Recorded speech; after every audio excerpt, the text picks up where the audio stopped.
We begin with the latest from Malaysia flight MH370. China has asked Malaysia to turn over the satellite data used to conclude that the flight MH370 crashed.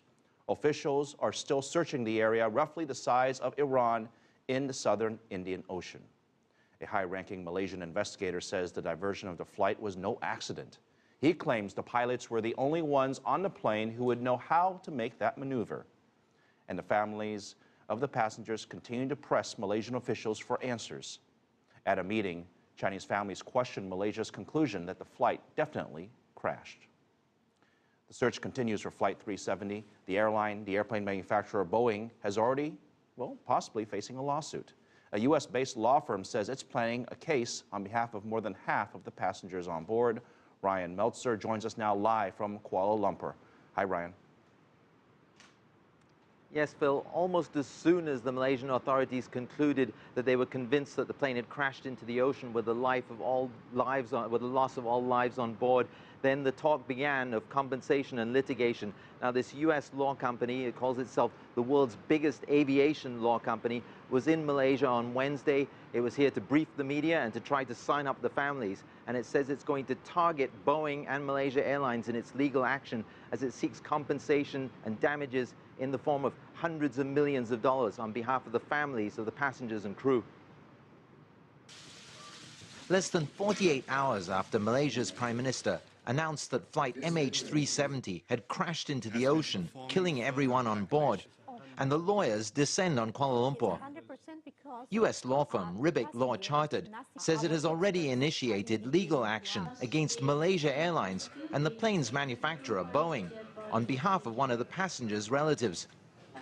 Based in the statements and preliminary conclusions of our aviation experts, which we have used in the past, that the pilot and co-pilot encountered catastrophic failure in the cockpit.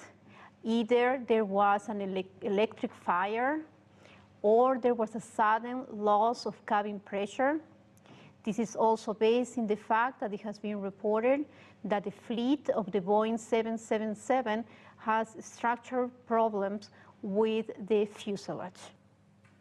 The lawyers point to the U.S. Federal Aviation Administration's directive to check for and correct any cracking and corrosion problems on the fuselage of Boeing 777s and accuse both Boeing and Malaysia Airlines of negligence. The lawyers say they expect at least half the passengers' families to sign up for the suit, as has happened in the previous 43 crashes that they've handled. And they say they're initiating action in Chicago because that's Boeing's headquarters, and because they expect U.S. courts to act swiftly and make large awards. Valid claims are paid, and the industry, has a reputation of paying out very, very substantial settlements covered by insurance on a shared basis. It can be a lengthy process, though. Those claims will be settled either directly or through the courts, and that process can take a long time, depending on how long it takes to gather evidence, where the claims are brought, which courts agree to accept the claims for consideration, and obviously then the process of litigation can take time. The lawyers say there's no need to wait for all the facts, though. In many of these crashes, we had no wreckage and we had no black boxes. And in many cases, we had black boxes that could not be read. So we cannot wait for them to find the wreckage or find the black boxes, because the litigation can start without it. No time to lose in seeking justice for the families, they say, and no doubt in signing up the relatives before the competition does. Rian, this law firm, this lawsuit, they haven't even found the black box yet, and you mentioned that in your piece. They don't know what the problem is. How is the law firm so sure that it's mechanical or structural at this point? Well, they say they're relying on the preliminary analysis of their own experts, but what they're saying does fly in the face of what the international investigators and Malaysian authorities have concluded. But they say they won't even contemplate the possibility that the plane was either hijacked or that the pilot or co-pilot was somehow involved in commandeering the plane and crashing it.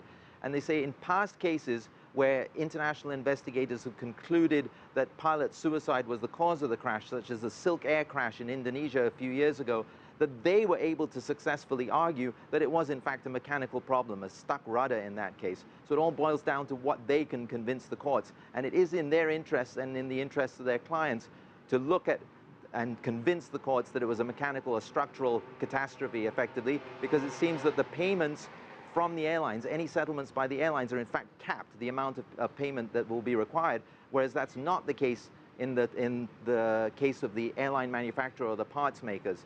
Now, when it comes to Malaysia Airlines, actually, they're very well protected here in that their insurers are the ones that will pay out the eventual settlement. It may mean a slight bump in their premiums, but the premiums are very low for passenger airlines. They only pay less than $1 per passenger to the insurance companies who bear this huge risk. Ryan, so many unanswered questions. We are going to have more on this topic a bit later. Ryan Maelzer live for us in Kuala Lumpur with the latest. Thank you.